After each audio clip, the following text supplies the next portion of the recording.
మీ business ఏదైనా మీ ఊర్లో promotion చేయాలంటే అది సుమన్ టీవీతోనే సాధ్యం. ఇప్పుడే సంప్రదించండి. నమస్తే, వెల్కమ్ టు సుమన్ టీవీ. మనం ప్రస్తుతం Nirmal town president, BJP town president Sadam Aravind గారితో ఉన్నాము. ప్రస్తుతం లోక్సభ ఎన్నికలపై ఎలక్షన్ నేపథ్యంలో జరుగుతున్న పరిణామాలపై వారితో చర్చించడానికి మనతో అరవింద్ గారు ఉన్నారు. మరిన్ని విశేషాలు ఆయనతో తెలుసు.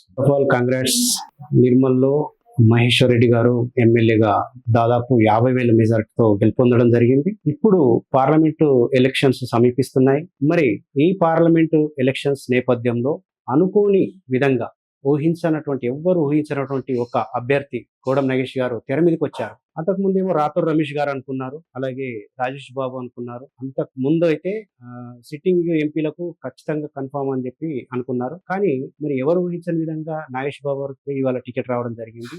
మరి గోడం నాగేష్ గారికి కూడా ఇక్కడ నిర్మల్ పరిసర ప్రాంతాలలో ఆయన అంటే కొంచెం ఇష్టత లేకుండా ఇక్కడి నాయకులు, లోకల్ నాయకులు కూడా విముఖత చూపించారు. ఈ సందర్భంలో మీరు గోడం నాగేష్ కి టికెట్ రావడం పట్ల మీ స్పందన? First of all thank you అండి సుమన్ టీవీ గారికి.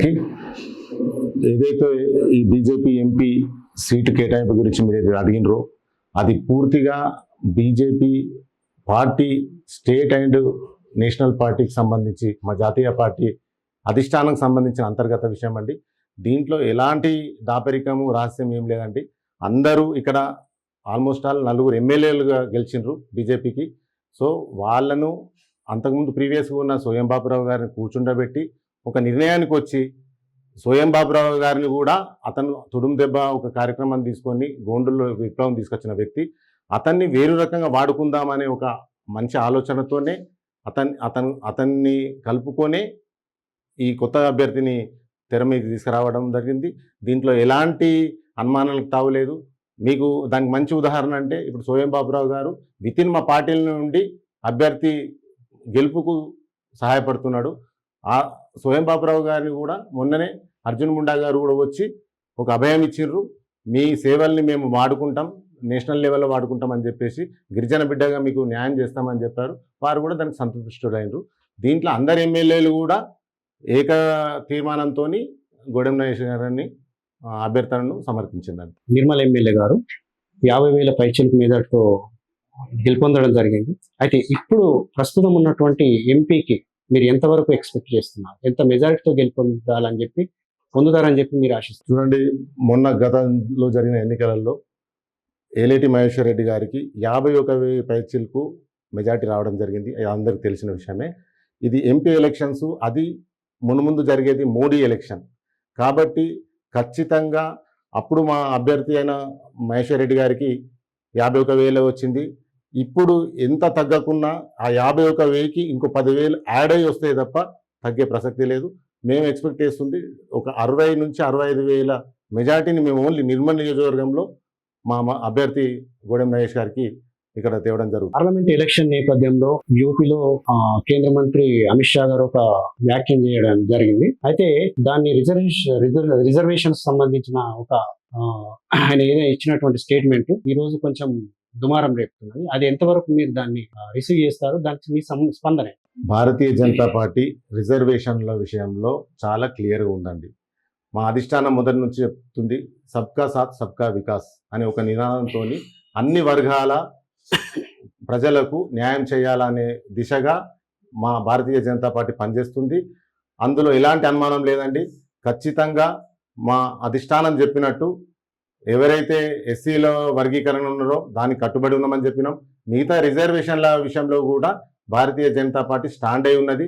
ఖచ్చితంగా సబ్కా సాత్ సబ్కా వికాస్ అనే ఒక నినాదంతో అన్ని వర్గాల ప్రజలకు న్యాయం చేస్తారని మేము నమ్ముతున్నామండి. ఈ మధ్య అమిత్ షా గారు ఎస్సీ, ఎస్టీ, ఓబీసీ రిజర్వేషన్ తొలగిస్తామని చెప్పి ప్రకటించారు. మరి దీన్ని పార్టీ పరంగా మీరు ఏ విధంగా తీసుకుంటారు?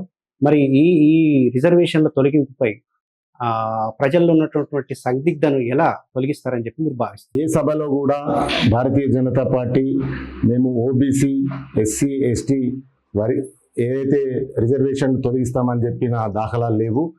మొన్నటికి మొన్న సిద్దిపేట సభల రఘునందన్ రావు గారి ప్రచార పర్వంలో వచ్చిన అమిత్ షా క్లియర్గా చెప్పిండు ఏంటి అంటే, మేము ఖచ్చితంగా తీసరీ బార్ మోడీ సర్కార్ వచ్చిన వెంటనే ముస్లిం రిజర్వేషన్లను ఎత్తివేస్తాం. ఆ రిజర్వేషన్ల స్థానేనా వాళ్ళకున్న రిజర్వేషన్ల భాగాన్ని క్లియర్గా చెప్పారు.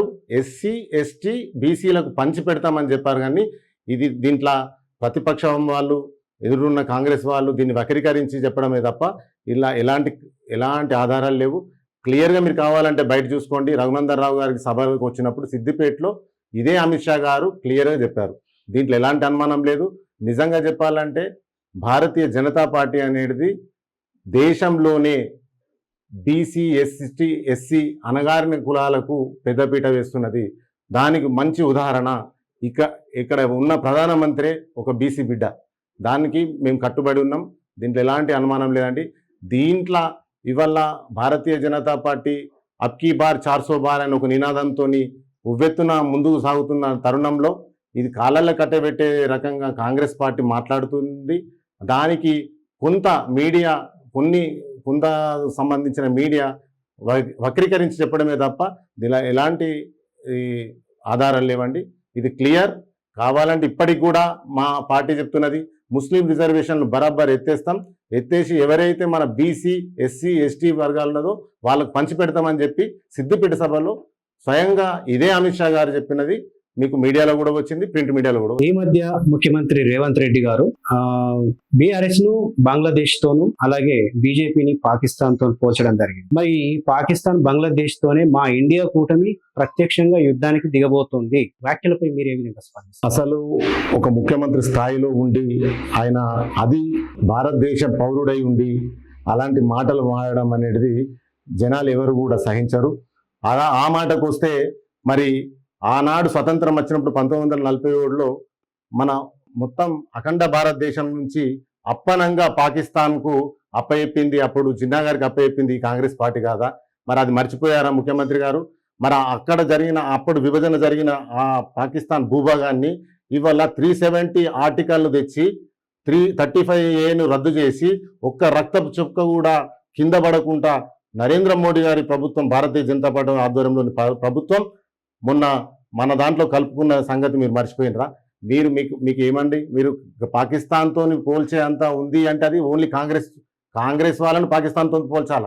జిన్నా నెహ్రూ ములాఖాత్ అయి భారతదేశాన్ని వేసిన చరిత్ర మీది. మీరు బీజేపీని పాకిస్తాన్తో పోలిస్తే ఖచ్చితంగా మీరు అబాస్ పాలవుతారు, ప్రజలు సహించరు. రాబో ఎన్నికలల్లో మీకు కర్రు వాచి వాత పెడతారని ఈ సందర్భంగా చెప్తున్నాను. చెప్పండి, ఇప్పుడు పార్లమెంటు ఆదిలాబాద్ ఉమ్మడి అభ్యర్థి కొందరు లంబడాలకు అంటే బంజారాలకు టికెట్ ఇవ్వాలి అని చెప్పి వాళ్ళు కొన్ని రోజుల కిందట వాళ్ళు అంటే స్తబ్దుగా ఉండడం జరిగింది. అంటే లంబాడాల యొక్క ఓట్లు గోండులకు పడతాయంటారా? అంటే ఏ విధంగా వీళ్ళు లంబాడాలు పార్టీ కోసం కృషి చేస్తున్నారని చెప్పి మీరు భావించారు? చూడండి, ఇక్కడున్న రిజర్వేషన్ ప్రకారం ఎస్టీ రిజర్వ్డ్ ఎంపీ సీట్ ఇది. కాబట్టి దక్షిణ భారతదేశంలో చూసుకుంటే ఏ పార్టీకైనా ఒకటే ఉన్నది, ఆల్టర్నేట్ వేరేది లేదు. గోండు అనే ఒక అభ్యర్థికి ఇవ్వాలంటే ఇది ఒక స్థానం తప్ప వేరేది లేదు. కాబట్టి ఆ క్రైటీరియాల ఖచ్చితంగా గోండుకి ఇవ్వడం జరిగింది. సో లంబాడాలది ఎవరికి పడుతుంది అంటే ముమ్మాడికి భారతీయ జనతా పార్టీకి బంజారా సోదరులు సపోర్ట్గా ఉన్నారు.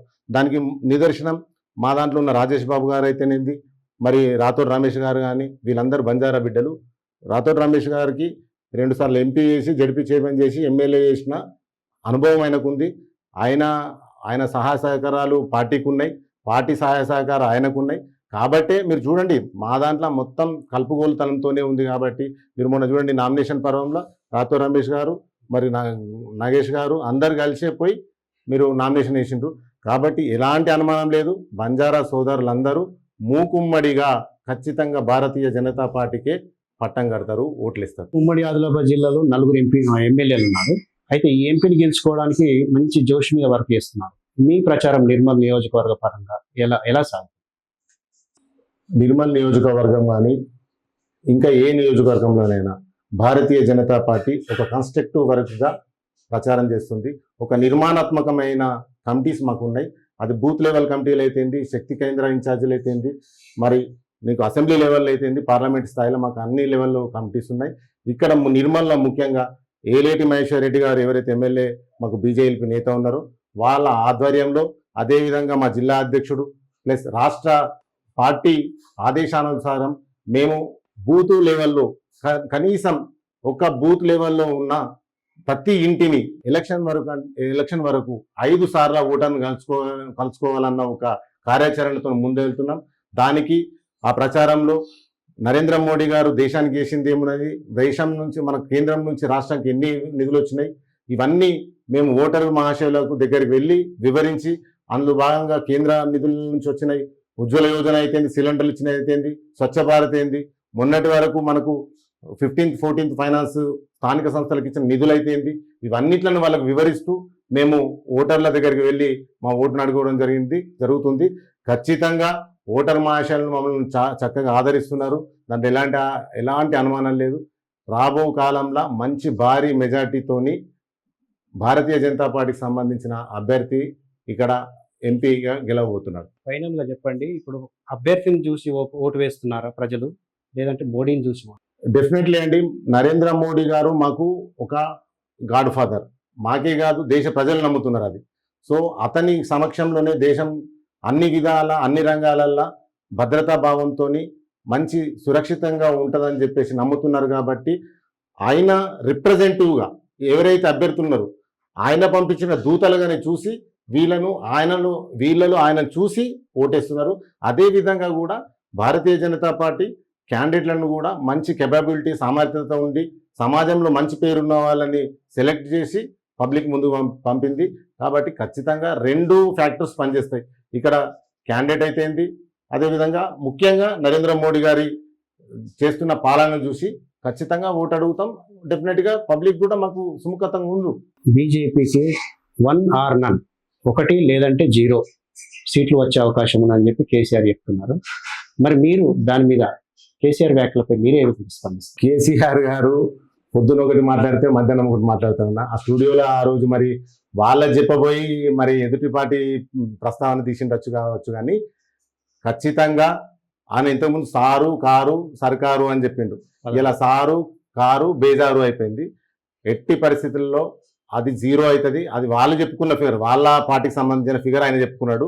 అంతేగాని ఖచ్చితంగా కుండబద్దలు కొట్టి చెప్తున్నాం, ఈసారి పార్లమెంట్ ఎలక్షన్లో తెలంగాణలో డబుల్ డిజిట్కు తగ్గకుండా భారతీయ జనతా పార్టీ ఎంపీ సీట్లను కైవసం చేసుకుంటుంది. ఎన్ని సీట్లు వస్తాయని చెప్పి 10+. Thank you.